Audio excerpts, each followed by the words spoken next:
Oh my God. Dating apps, all this other bullshit. I don't really know what to do most of the time with this stuff. But we're going to ask the question, so what is the simple philosophy of love and relationships? Hello, this is Simple Life Philosophy, and I'm your host, Ed Ravy. And this is a channel that is dedicated to looking at finding a simple philosophy of life that is both easy to understand and also easy to execute. Today's topic is, however, a complicated topic when it comes to simple life philosophy because love and relationships, well, they're difficult. They're by their nature difficult. Human beings aren't one dimensional, they're not one size fit all. None of that stuff really works when it comes to love and relationship. And I honestly feel like I'm inadequate to even talk about this subject, being divorced, but I do know what can go wrong in a relationship, so yeah, let's avoid that. Now, there's a lot of options when we talk about a simple life philosophy, and the first one is what a lot of Stoic philosophers and few others recommended, which is just don't have one. The easiest, most simple philosophy of love and relationships is the number zero. Just don't be in love and don't have relationships. The problem with that is it doesn't really take into my thinking the economy of saying, is there a cost benefit analysis to relationships? And the answer is yes. You can usually apply economic principle to just about everything. And one of the things that I have to say is that we are a social species. I think Stoicism kind of points that out, that we live in a society and the goal is to build a better society. And part of that has to be done through love, creating children, raising those children to be good people, and following virtue. Well, that's going to necessitate some love and a relationship of some sort, and marriage and all the rest of it. So you can't just stop there. Is there a simple life philosophy of love and relationships is a good question for me right now. As I opened, I would like to say, yes, that has been my reaction for the last 2 years to every dating app that I have tried. The real problem I have with dating these days seems to stem from the fact that I haven't dated in well over 30 years, and the rules to the game have definitely changed, and the tools for the game have definitely changed.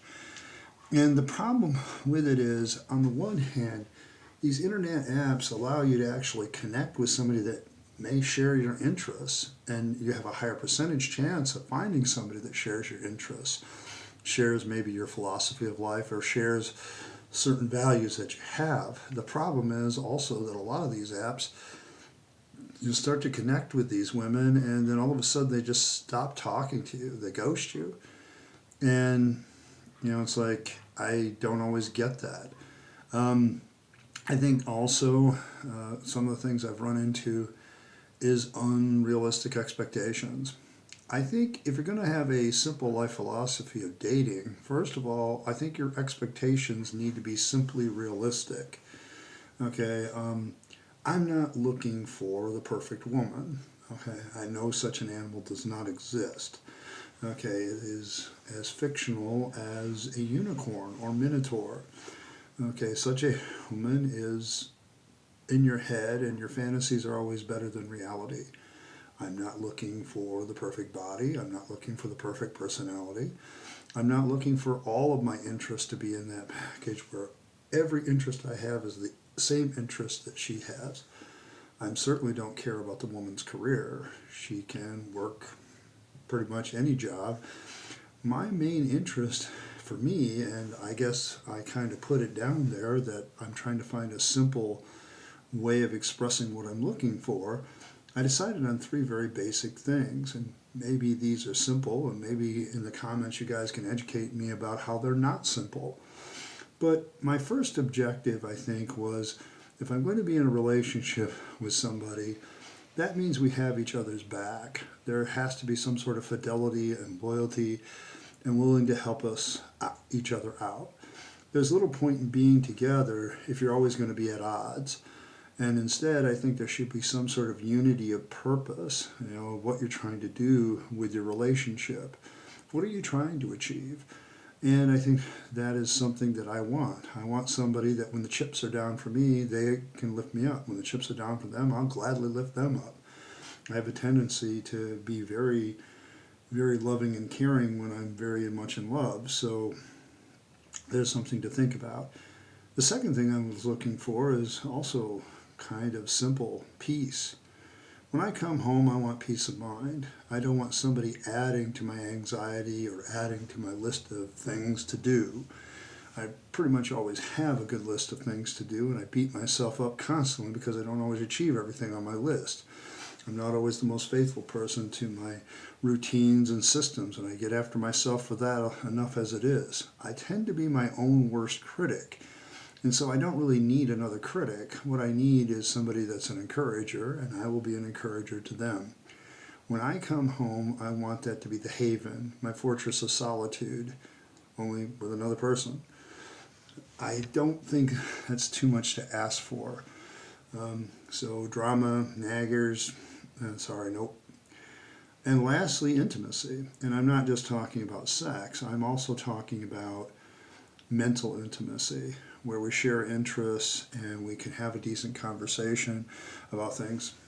I run a YouTube channel called Simple Life Philosophy. Knowing a little bit about what I'm trying to do and the whole idea of self-improvement and having a better philosophy is something that person should probably share if they really want to talk to me about things. And they've got to mesh a little bit with the idea of the fact that I like systems, I like routine, and I like people that can work within that. The other thing is emotional intimacy. I really want to be able, I have, as I've mentioned before, a hard time opening up with my feelings. So when I do that, that's a big deal. I've kind of handed you a piece of my heart, and I expect you to kind of treat that well. And a lot of times I've broken off a couple relationships that were starting to look good until I told something a little bit more personal, and that person kind of just laughed it off, didn't react to it, suddenly ghosted me because of it. So it becomes an interesting problem when you want to trust somebody to share your emotions, but they don't want to trust you to share anything back with you or anything like that. So, it's got to be there. And yes, of course, the physical intimacy. I like cuddles. I like making love. So those things have to be there. There has to be some sort of intimacy on all levels. Otherwise, I'm just not interested. Now, is that my list? Yep, pretty much.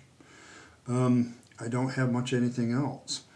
I think the real problem that I've run into and why I've swiped left, said no thank you, clicked the X button on probably much more women than I have done the opposite, is this. They'll start off with, this is what I expect from a man, no compromise. And there's a list of 10 things. And I immediately go, there's about 7 things here too many. This isn't simple enough. And the only person that could probably meet all this stuff is Superman, because he could alter time to go back and do things that he missed. And there's just no way that, there's just these unrealistic expectations out of a man. And I'm just like, nah, I'm sorry, I don't think I can live up to those expectations. I'm not sure anybody can. So that kind of leads me to a question of expectations. What is it you're really expecting? Now, I think because I focus on virtue for myself, I guess what I'm looking for in a female is, do you focus on making yourself a better person, or are you focused on changing everybody around you? Because the latter is kind of manipulative and the former is what you really can do.